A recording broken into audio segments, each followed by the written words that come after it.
வணக்கம். இன்றைய செய்திகளை விரிவாக பார்ப்பதற்கு முன்பாக முதலில் இந்த நேரத்திற்கான தலைப்புச் செய்திகள்.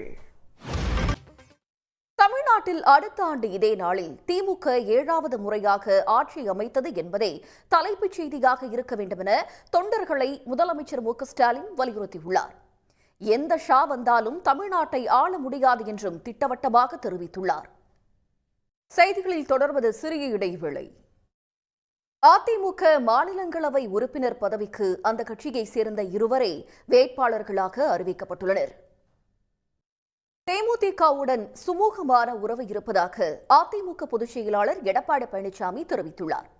கோவையில் செய்தியாளர்கள் மத்தியில் பேசிய அவர், ஆதவ் அர்ஜுனா விமர்சனம் தொடர்பாக நடிகர் விஜய் தொடர்பு கொண்டு பேசினாரா என்ற கேள்விக்கு பதிலளித்துள்ளார். பொள்ளாச்சியில் மனநலம் குன்றிய இளைஞர் கொன்று புதைக்கப்பட்ட சம்பவத்தில் கைதானவர்களின் நகைகள் மற்றும் பணத்தை கையாடல் செய்த காவல் உதவி ஆய்வாளர் கைது செய்யப்பட்ட சம்பவம் பரபரப்பை ஏற்படுத்தியுள்ளது. உறவினர் கொடுத்த புகாரால் காவல் உதவி ஆய்வாளர் சிக்கியது எப்படி?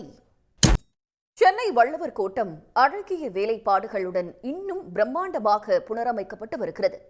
சுற்றுலா பயணிகளை கவர உள்ள வள்ளுவரின் நினைவு சின்னம் பற்றி விவரிக்கிறது இந்த செய்தி தொகுப்பு. கோடை விடுமுறைக்கு பிறகு நாளை பள்ளிகள் திறப்பதை ஒட்டி மாணவர்களுக்கு புத்தகப்பை, நோட்டு புத்தகம் உள்ளிட்ட பொருட்களை வாங்க தமிழ்நாடு முழுவதும் முக்கிய நகரங்களில் கடை வீதிகளில் கூட்டம் அலைமோதியது. செய்திகளில் தொடர்வது சிறிய இடைவேளை.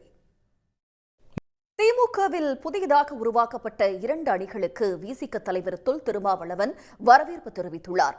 புதுச்சேரியில் சன் நியூஸுக்கு பேட்டியளித்தவர் தேமுதிகவுக்கு ராஜ்யசபா சீட் மறுக்கப்பட்டது குறித்தும் தெரிவித்த கருத்தை இப்போது பார்க்கலாம்.